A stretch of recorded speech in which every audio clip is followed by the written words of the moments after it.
Hello, everyone, and happy Black History Month. Thank you for joining us. My name is Tim Russell, Vice President, Community Engagement and Diversity, Equity, and Inclusion for WTTW WFMT.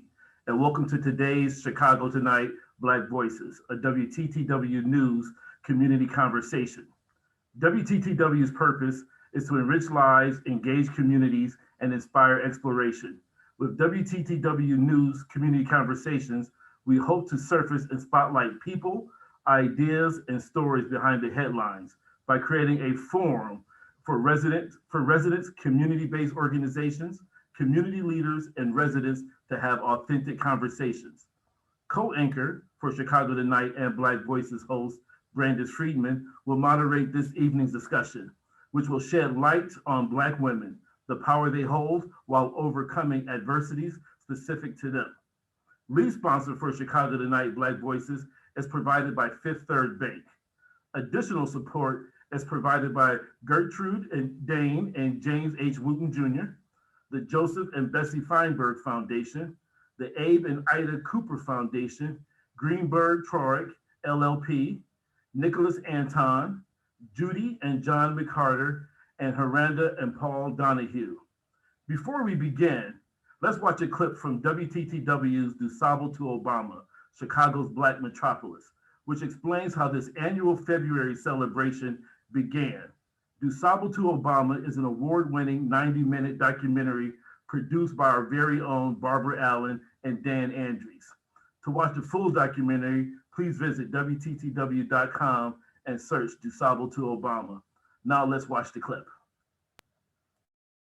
In 1915, Carter G. Woodson organized the Association for the Study of Negro Life and History at the Wabash YMCA. Woodson was accompanied by some of Chicago's intellectual leaders, including George C. Hall and A. Jackson. In 1916, Woodson founded the prestigious Journal of Negro History at the Wabash Y. We are celebrating Negro History Week. Within a decade, 1926, he said, we need to study Negro history more intensely, and let's do it in a week. And let's do it in the month in which the birthdays of Abraham Lincoln and Frederick Douglass are celebrated. So Negro History Week appeared, which we now call Black History Month.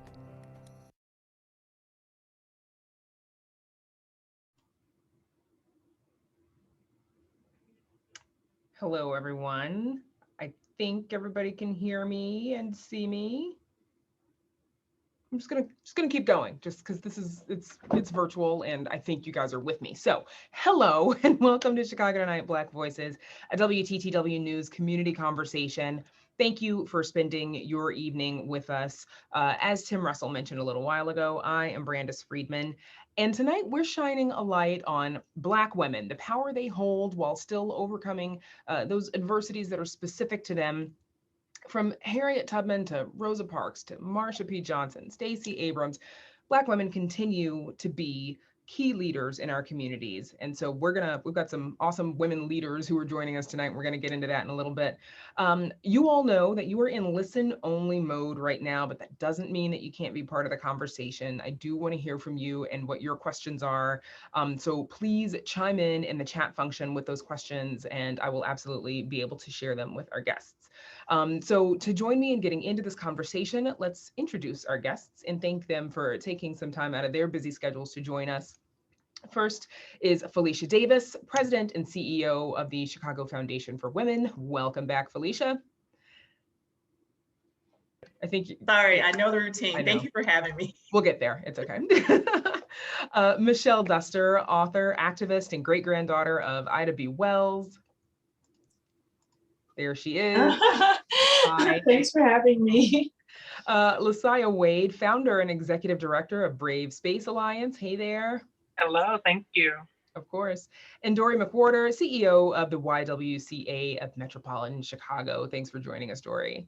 Happy to be here. Thank you. Absolutely. So I guess first let's start with, the Black women that each of you looked up to when you were growing up, and even, as adults and, professional women, the leaders and mentors who inspired you. Felicia, let's start with you, please. Well, I have to start off with my mom. It's not gratuitous. It really means something to me. My mother, when she had me, she was a single mother. She dropped out of high school. And the lessons that my mother taught me when she went back to school and really drilled in me the value and the importance of education, her words were, if I tell you education is important, I have to show you. She went back to school to get her GED, and she took us with her because she did not have a babysitter. So any woman who is going to school to learn herself and has to take her kids with her. So my mom, but also another maternal-like figure that was in my community. And my name for these women who hold the community down are Miss Jenkins and Miss Jones. But the woman for me, her name was Jenny Mae Pearson. And she was this big bear of a woman who really loved her community. She owned this rooming house with a lot of older people there, and on the weekends she used to drag us to have conversations with the older people. I mean, and as a little girl I was like, I'm gonna do this, but it really taught me something about the importance of community, but also the importance of intergenerational dialogue. Thank you. Sorry, I had to unmute that time. Michelle, what about you? Well, I'm the great-granddaughter of Ida B. Wells, so I'm sure people expect me to mention her. But I really, I'd never met my great-grandmother. So the women that I actually met and interacted with and definitely had shaped me directly were, again, my mother, my mother, Maxine Duster, who some people might know. She was amazing as far as, I think she was a great role model.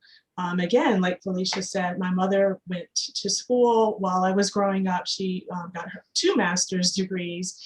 She was involved in multiple organizations. She was always busy on committees and boards. And so she showed me by example how it's possible to take care of a family, but also continue to grow as herself. And a lot of her friends and different women that were in my neighborhood just were really incredible role models when it showed how to balance between taking care of your family, your community, and yourself. LaSaia, how about you? So I have a few, but the main one still is my big mama, my grandmother, Joanne Wade. She is the one that called me in a heartbeat. I thought I told you to send me a picture of my great grandbaby, so you're not moving fast enough for me. But she taught me what education actually really looked like and actually really can mean. She's a woman that I seen as I grew up teaching. She was a teacher, and get her master's degree to go on to get her doctorates in education. And then it comes to my mother is teaching me what it looks like to be a human and giving resources when you don't even have resources to give. My mother was a type of person that allowed any and everyone to come in her home and sleep and eat because she knew what it looked like. And we knew what it looked like to not to have food.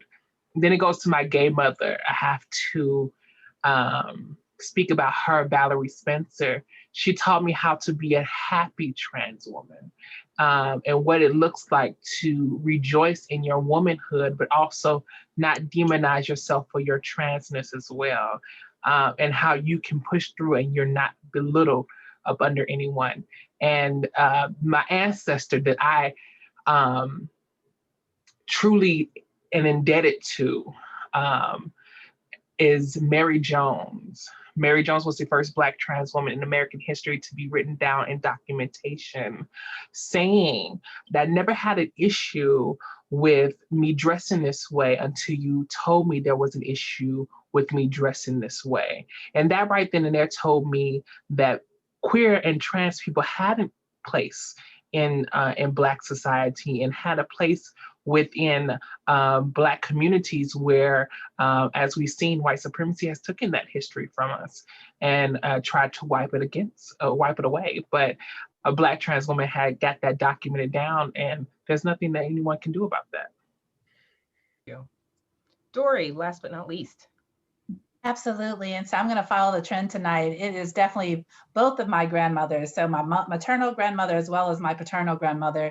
And because they had different experiences, both of them were from Mississippi, but my one grandmother moved here from Mississippi and took her family to Robert Taylor Projects and was able to become a teacher, and actually then subsequently moved her family onto the south side of Chicago. And just to watch her raise these 9 kids through everything that they went through was just so amazing to me. And then knowing that I have 28 first cousins, and all of us, upon her passing this last summer, we kind of had a reconciliation that we all thought we were her favorite grandchild. So that just goes to show you just how much love she had and just how focused and dedicated she was to doing well for her family.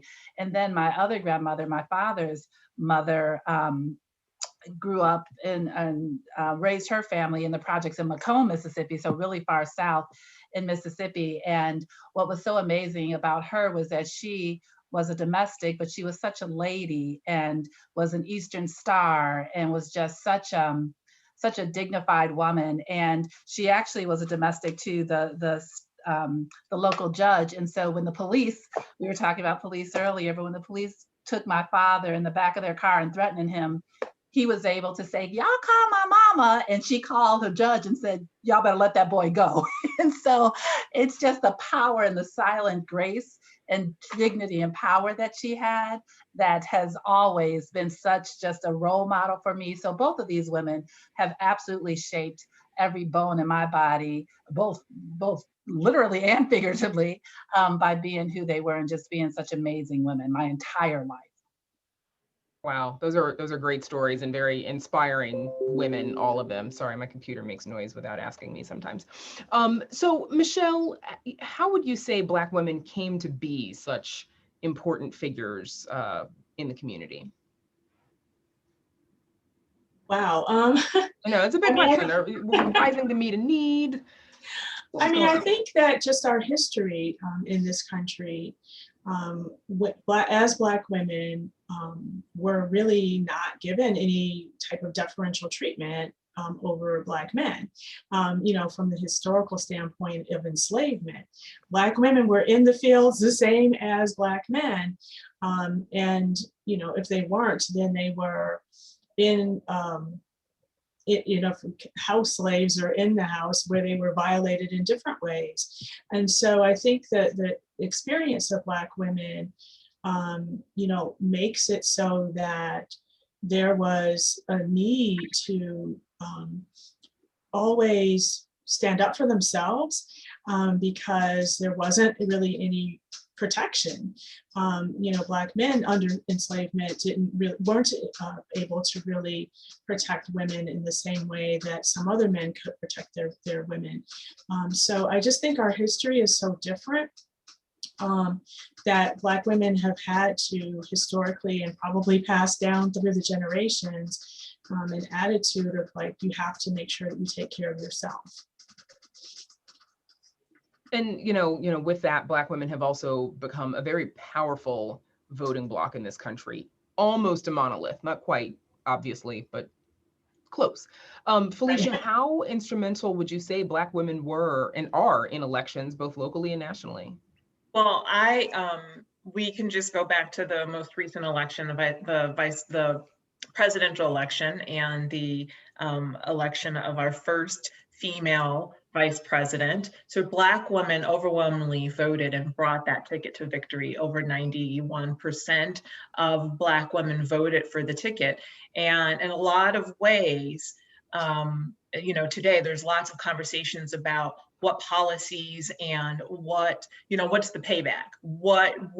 This has been a long time coming, and Black women have often felt like, I'm just going to be honest, like we are saving everybody, but really we're saving ourselves. I mean, what we see in this country and the changes that we see that need to be made, they're really the bare minimum to lift, and they benefit us, but they also benefit everybody else.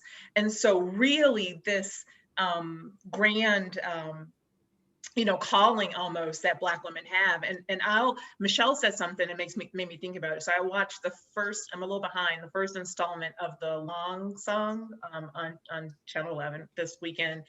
And I'm thinking back to slavery, and even today, Black women have always had to know everybody's issues, everybody.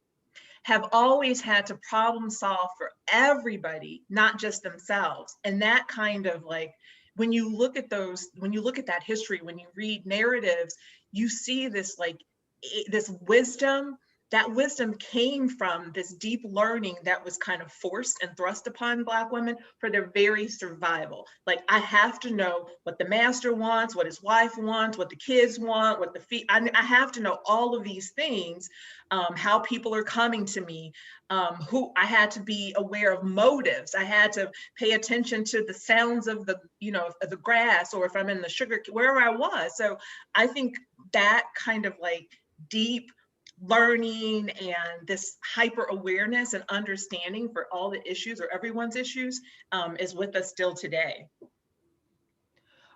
So you mentioned the election. Leslie Honore, local poet, author, artist, among other things. So she updated a poem that she wrote in 2017 to celebrate Vice President Kamala Harris's historic win last year. Here's a clip from an interview that we did with Honore about what Harris's position means to her. Here it is. It's a tangible hope. It means it's a representation of what can really happen. Barack Obama's election and his victory was huge, but I think we're all accustomed to seeing men in high positions of power. To see Vice President-elect Kamala Harris reach this position, being elected, being chosen, it really is a way for us to look at it and say anything is possible. I will be so excited when it's no longer the first, when it's no longer the exception, but when it is an accepted norm like every other straight white man who runs for office. Now you can see we did that interview obviously shortly after the election back in the fall, and it wasn't quite so cold. But Dorri, does Harris's position, does it signal change? Absolutely. I think every point of progress that we make, we need to recognize that and celebrate that, but we can't believe that we're done, right? So that's the issue, that if we were to overlook her progress as actually being progress, and I think that would be a mistake for us. So I think we have to celebrate it and then ask the question, how do we do more of it? And how do we accelerate it so that we don't see her and then another 25 years for the next one? The question becomes, how do we accelerate the pace of change? So as the young lady said in the video, that it isn't an anomaly, that it actually does become a matter of course. And so now that she's sort of broken through, we have to continue to just push with all of our power and might to make sure that she's not only the first one, but there's going to be a second, a third, a fourth, and hopefully a 25th before we're all said and done with this. Well, and to that point, she was the second Black woman to serve in the U.S. Senate, after former Illinois Senator, of course, Carol Moseley Braun. LaSaia, what impact does this representation have, and why do you think there's been so few? Black women has been the strength of this nation, and we're tired of running. I remember this, I think we all know this saying that our mother and our grandmother told us, like, are you running? Are you still running? I'm still running. Are we still running together? Is that constant notion of what Felicia said is like, we've always been this hyper awareness selves, and we have run ourselves into the dirt because we're still running. And why is it only a few of us? Because we're tired of taking everyone else's grunt on our shoulders. And what does that look like? Where are Black women are supposed to have this conversation with other people to get this grunt off our shoulders when everything is placed on our shoulders to uplift? Even when the election around Donald Trump, Black women were the highest number of voters to make sure that he does not get into office. We were on the ground ever since then for the last 4 years. I can only imagine the people that are working, Black women that are working in the political office, how exhausted they are using not only their Blackness, but their womanhood to actually push themselves forward. And what I've noticed with Black women is that one thing that we do is we fight for ourselves while pulling everyone else with us while we're fighting for ourselves. So that is one reason why it's very few of us, is because we run ourselves into the ground. I see a lot of heads nodding. I was shopping for a t-shirt like at the beginning of Black History Month, and there were several quotes. There was one quote that's "We out, Harriet Tubman," or "Nah, Rosa Parks." And then there's another one that just said, "It's handled, Black women everywhere." And so that's kind of obviously what you guys are speaking to.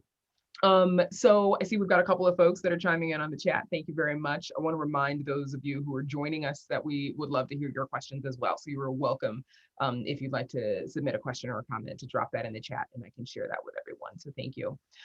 So a little bit of current affairs. The governor, of course, today signed a sweeping criminal justice reform bill that includes the elimination of cash bail that kicks in a couple of years. Felicia, talk a little bit about the impact of the cash bail system and the criminal justice system on Black women. So this, right now today in our country, Black women are the growing sector for incarceration, for mass incarceration. So this issue, the numbers are growing for Black women being incarcerated for a whole number of reasons, but they really come down to structural racism. And then this issue of money bail, and in full disclosure, Chicago Foundation for Women supports the bond fund work and the reform that's been work that's been happening in Chicago. So we are a funder of that work. And for us, it comes down to we know that many women, in particular Black women and women of color, are getting caught in this. They fall into this criminal justice system because of lack of other things. Because of before it could be fines and fees. It could be issues related to poverty, hunger, trying to feed their family, and so forth. And that the same crime, not being able to afford a $50 bail or $50 payment for bail, means then you're incarcerated, and that you are removed from your family, your children, that you potentially lose your job, and it's an unjust system, and it literally comes down to who can afford to pay and who can't afford to pay. And on top of some of the references that my co-panelists have said today, all the ways in which Black women are really they're the threads that are holding communities together. So when you look at communities of color, those and we all talked about examples of those, right? So thinking about, one of our Big Mama examples, if for some unjust reason she were taken out of the community, what kind of detrimental effect and domino effect that would have. So this was a substantial piece of legislation that was signed today. I had an opportunity to see some of the speech of our Lieutenant Governor, and her words were really powerful and strong. And I'm actually just proud to be in this state where we can push forward on progressive criminal justice reform and really make, this is a narrative change for our city. And so I'm really proud of the work that, and we know this, nothing happens overnight. So I'm really proud of the thousands and thousands of people who have lobbied and supported to make this possible, for that one swipe of the pen to put that into law today.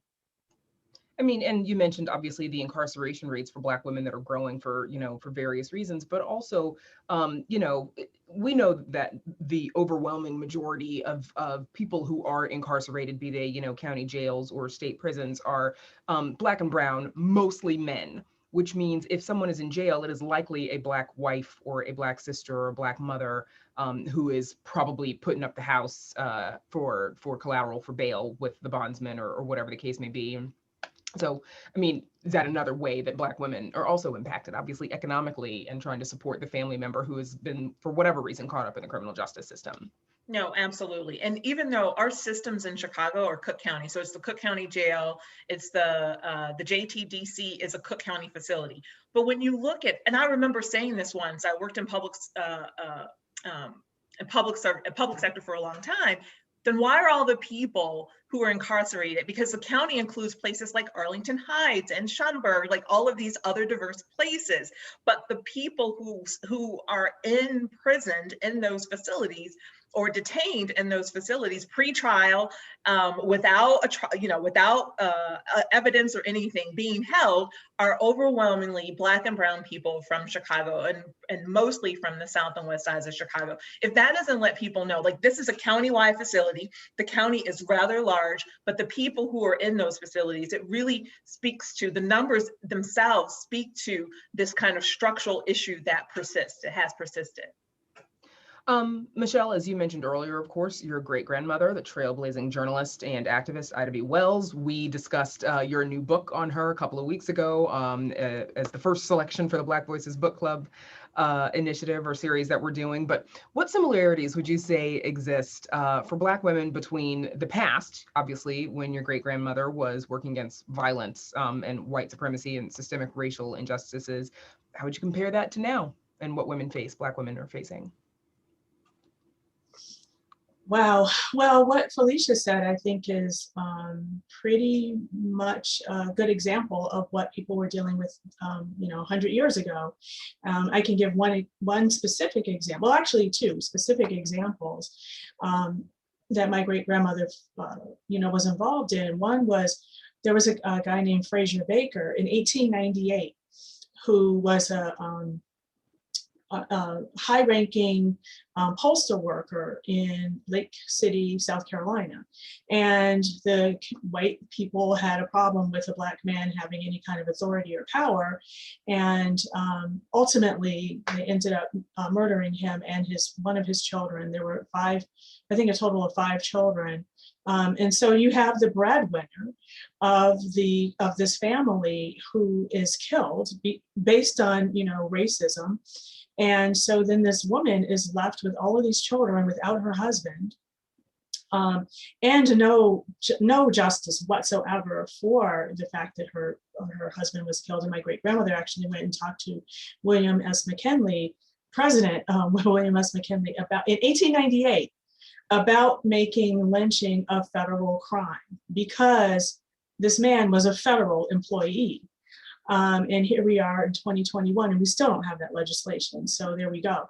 But so when you have a Black man who's either murdered or incarcerated, it is an incredible burden on the woman who is left without that extra income, or maybe the main income. And the same thing with the pivotal lynching that took place with my great-grandmother's friend, Thomas Moss. These 3 men who were murdered, they were the owners of the grocery store, the People's Grocery Store. Again, you have the main breadwinner, he was also a postal worker, and he was the co-owner of this grocery store, murdered. And the woman is left without her husband, who was the main breadwinner. And so it creates poverty for these women. And in addition to, obviously, trauma from having their spouse, murdered in that way. And so it's just devastating on so many levels.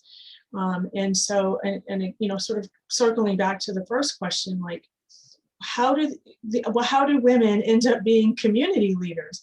Well, they have no choice, because if their husband or their father or their brother or a significant man in their life is murdered or imprisoned, they have no choice but to step up and become the leaders. Thank you. So the late Chicago Teachers Union leader, Karen Lewis, who passed away recently, she ushered in a new era for teachers unions across the country, really. Here's a clip from Chicago Public Schools CEO Janice Jackson reflecting on Lewis's mentorship. Her relationship with Chicago Public Schools leadership was often contentious. Current CEO Janice Jackson says their relationship was special. She gave me advice as an African-American leader, a young woman, about work. And I can just remember several conversations over the course of the past few years where it wasn't just about, CTU wants this or CPS needs to stop doing that. I feel like she really cared about me as a young leader and wanted to see me be successful. Dorri, I think we all know she had a fairly long battle with brain cancer until she passed away at 67 years old. Dorri, what legacy would you say she's left behind? So my aunt was one of the women that went back to school in my family and became an elementary school teacher. And she had so much respect for Ms. Lewis that I was able to see through her eyes just how important she was, not only as a community member, but to know that the teachers truly saw that she was fighting for them. And I think that as we talk about all the women that we've talked about already in this conversation, but just thinking about understanding the issues, understanding not just the impact of the issue at hand, but what the ripple effect and of what these decisions and what these teachers and the lives and the students, how all of that complexity came together. She just had such a great understanding of that and wasn't just going for the easy win, really going to understand what would be the legacy, not only clearly for herself, but for the teachers and the students in CPS. So I think that when you hear Karen Lewis, you automatically think of strength. And to me, what it means to stand by your beliefs, regardless of what other folks are attacking or approaching you with. LaSaia, what adversity would you say Black women are still facing today? List them out. Where do you start? It's just the whole point of what are we not being attacked with? It's literally a whole, we step outside and then there's 100 bullets coming at us. And we are lucky enough if we're able to dodge 50% of them bullets when we step outside. Not only are we dealing with Black issues, we're dealing with women issues, then we're dealing with queer issues if we're part of that community as well, trans issues if we're dealing with that issue as well. So there's a multitude of different levels. And also we're dealing with our other women that are portraying into or swimming into patriarchy or misogyny in a particular manner as well. So it's a lot of combat of where do we find peace, or will we ever receive peace in doing this particular work that we enjoy doing. I have no other choice but to do this work, but also I'd rather for my hair to stay on my head than fall off than stress about this mess. Please keep it, because that's a whole other conversation if we want to talk about Black women and our hair. I'm just going to throw this one out there and let one of you jump on it. Do you all feel like there's this expectation of strength for Black women and girls? Strong Black woman, gotta be. Absolutely. Yes. Absolutely. There is this adultification that happens with Black girls too often. It leads to Black girls being, this goes back to the question about incarceration. So a Black girl, a 5-year-old, a kindergartner is more likely to be suspended from school and to face kind of those, negative consequences for just the behavior of a normal child. And that continues. The over hypersexualization of Black women's bodies, this ownership of Black women's bodies, which has lots of roots in slavery, right? Our bodies were not our own. We were giving children to other people. Even when we had our own children, we couldn't nurse our own children because we had to nurse other people's children, and so forth and so on. So this hypersexualization, this your body does not belong to you, all of that still exists to this day for Black women. Anyone else? And the whole concept of Black women having to hone down their Blackness to perceive or wanting to push themselves in their career. As I graduated, I thought I was a whole white woman with a pencil skirt and a bob. And realized that when in taking that particular type of language that I learned in college to my parents, my mother was like, what is this language that you're speaking of? I'm gonna need you to go back out the door and bring my child back because I don't understand that. And that brought into a point of, I've actually been colonized in school. And what does that look like for decolonizing myself and actually breaking down the language that was taught to me to the people that do not have this particular type of language, right? And I think that's another pull piece that Black women have automatically have like chugged through is all this education and this all these particular type of pillars of power. In this generation now, we're not having it. It's like, I'm tired of getting the scraps. I want to know how you make your bread, and I'm going to make my own bread after I figure out how you made yours. LaSaia, you know that. Oh, go ahead, Dorri. No, I was only going to say that, even as we talk about strong Black women and just the notion that, one, we have to be strong, and where did that come from? The fact that, strength is also usually a masculine characteristic. And so the fact that that's given to Black women in particular, and to think about just our history and our legacy of being experimented on from a healthcare perspective, because we can supposedly handle it and take that. So it just makes you wonder, that, this perception of us being strong, it also hurts us in the sense that people are dismissive about what we can tolerate, whether it's physically, mentally, emotionally, that we're expected to tolerate so much more because of this perception of strength. And I'm like, who gave us that perception? Who said that we were strong in the first place when we're actually just expressing wide ranges of humanness, but we only get to stay in a certain category that makes folks most comfortable with us? I want to remind our audience that you are welcome to include your questions in our chat. One of them, we're getting some thank yous and some stuff, so thank you for all of that. One of the questions actually comes from our host, Tim Russell, and this is a good one. Thank you, Tim. What can Black men do to be better allies? Michelle, I'll give that one to you. Well, just piggybacking off of what everybody else said as far as the unique challenges of Black women, I think, are that, well, first of all, we're fighting stereotypes, which are predominantly very negative. And so I think most of us would probably agree that even we as individuals ourselves are always sort of in our head, conscious of what people think Black women are, and navigating this world in a way that counters the negative, perceptions or assumptions or expectations of us, which is really exhausting because we don't have really the space to be vulnerable and it's just to show vulnerability in public spaces. And so as far as how men can be allies, I think it would be helpful if there were some acknowledgement that we actually do need help. We do get tired, and just simple things like cook dinner every once in a while. I mean, help the shop. I mean, just take some of the load off, I think, and just recognize and that we need a break. Can I add to that question?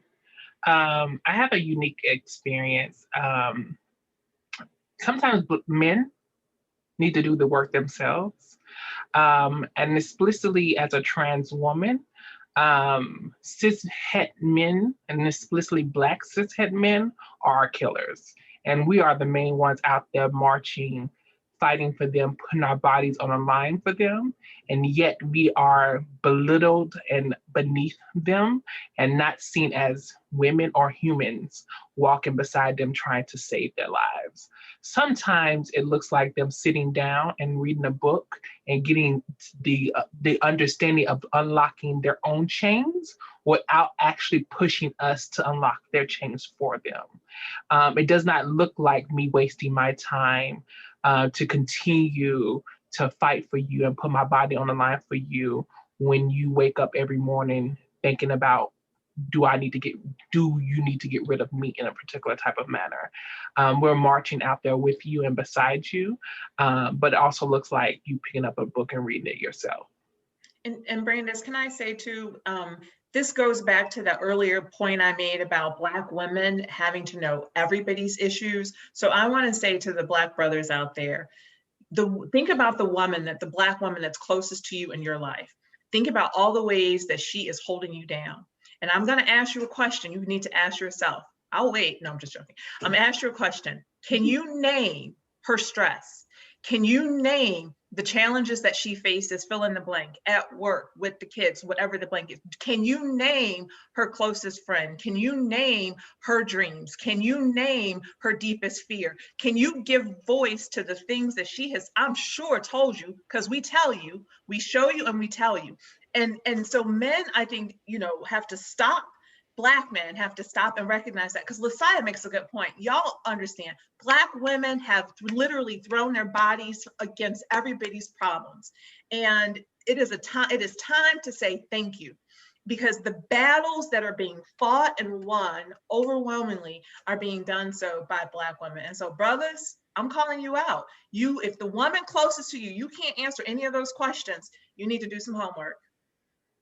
Yeah, We all have to answer this question, right? This is the one that we all have to answer. And I'm just going to sum up what some of my sisters already said, because I'm like, you help us by helping yourself. That's bottom line. The best ally you could be is to be better for yourself. And by doing that, you help take some of the stress off the table that we're already addressing and dealing with. So I just want Black men to recognize as an ally that they just need to understand and listen, but go within and really understand what they need to be working on themselves. And healthy manhood is a thing. And by embracing healthy manhood, you will then better understand how your toxic masculinity actually is hurting us as more than probably anything else that you're doing. So I really need Black men in particular to tap into understanding what it means to have healthy manhood and be in relationship with themselves a little better.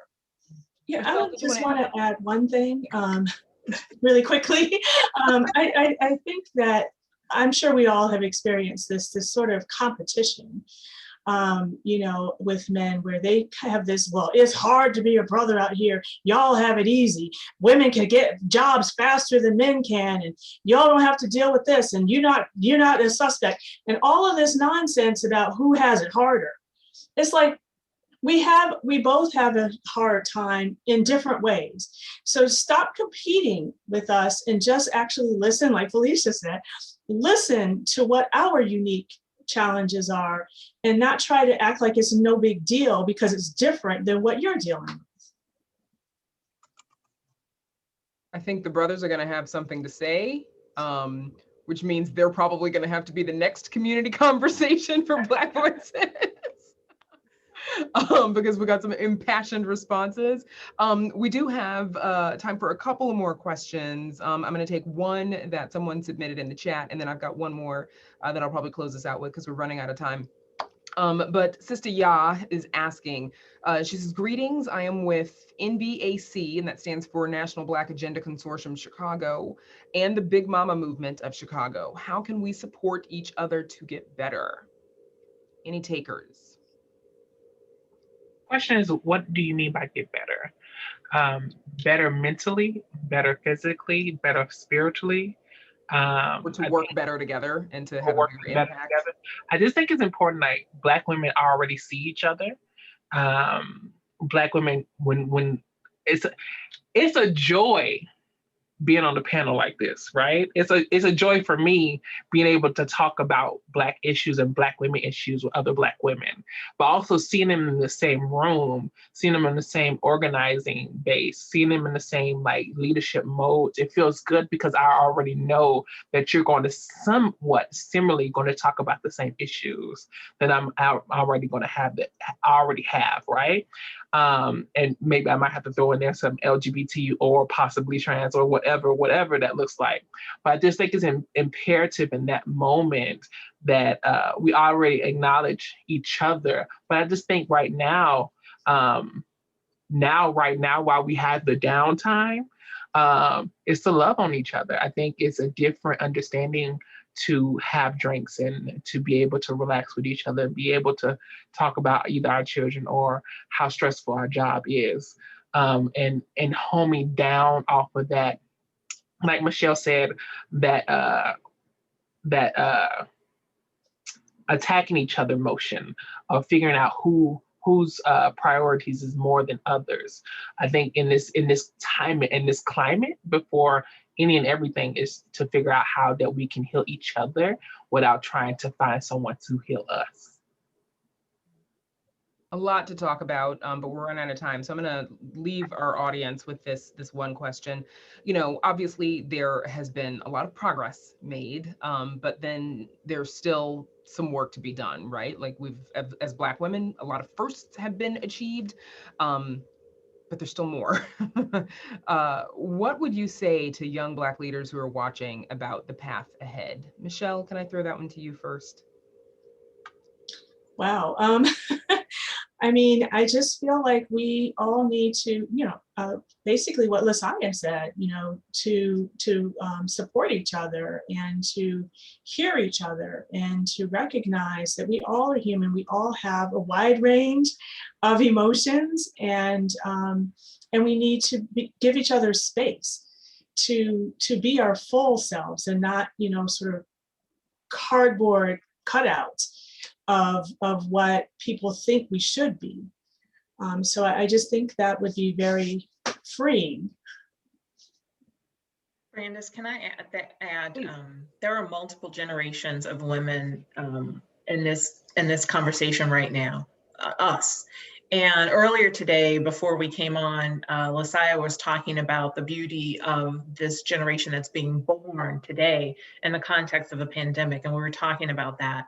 One of the things I've said before, for all the things that, my children who are adults in their 20s, for all the things that they may say about my generation and my mother's generation and my grandmother, about the things we didn't do right, the environment and other things. One of the things that I am really hopeful about, and this is my message, that one thing we did right, well, there's this spirit of justice and righteousness that's in this generation. And that was embodied and empowered and nurtured by us, by the generations that came before. And so I want to applaud them for their courage and for their audacity and for their at zero justice, at zero equity, at zero, this is the start for them. And so I want to say that and support that. And I look forward to, LaSaia actually said, she said something about feeling hopeful. She can say it for herself, hopeful about what's coming up because this generation is full of fire. Yes. I have a little one, 6-month-old, and I am seeing the Gen X generation is coming up from behind the millennials. And what I'm hopeful for is having a full plate of liberation in place of me. I remember Nina Simone having a clip saying that maybe me smoking this weed, I feel what liberation might be like, but I'm not touching it, right? Now we're in this generation mode of I might be able to finally touch it, or even be able to have a full plate of it and what that actually looks like. And that's what I'm hoping for. And you see the skin, that's why the skin is glowing the way it's glowing, is because I'm seeing where this is actually going and where it might just take us into a place of, now I can just sit back and actually figure out what it looks like to walk down the street and not really worry about looking and turning behind my back or something like that. But that's what I'm hopeful for. And more importantly is what it looks like to integrate, might do some buzzwords, integrate socialism within the Black community across international work. How we're actually working together on a one accord of moving all Black people as one. So that's what I'm fighting for. And I don't know if there's anything else I can say after these ladies, but I just hope that all the young leaders coming up today recognize that they can do it their way, and that none of us, have the patent on the right way of getting anything done. So I just stay encouraged, as all of my panelists have said, that they're going to figure out the way that they need to get it done today, but we stay in great hope and support of their efforts. So just excited to see what they're going to bring next. An awesome discussion, ladies. Thank you so much. Thank you. There's supposed to be an applause, like you think after a year of doing these virtual things, the Zoom applause. I also want to thank our audience for participating in tonight's Chicago Tonight Black Voices, a WTTW News Community Conversation. We have shared a form in the chat, or we're gonna share a form in the chat, so don't go anywhere, it'll show up in a second. If you follow that link, of course, you can submit ideas, which we'd love to have, stories, topics, issues that you think we need to be covering on Black Voices. So there it is right there, it's there right now. So please take a moment and fill that out and share your thoughts with us. And before we let you go, I hope you all enjoyed tonight's conversation. It was one of my favorites. Obviously for personal reasons, because I'm also a Black woman. And we also hope that you'll watch Chicago Tonight Latino Voices and Chicago Tonight Black Voices, both broadcast on Saturday and Sunday at 6 respectively, not both, on WTTW. And of course, they're live streamed on demand at WTTW.com/news, as well as Facebook and YouTube. And please join us Monday, March 29th at 8 for our Chicago Tonight Latino Voices, a WTTW News Community Conversation. You can go to WTTW.com/events for details for that. For now, I'm going to thank my awesome panelists for joining me and wish everybody a very good Monday night. Thank you. Bye-bye. Take care, everybody.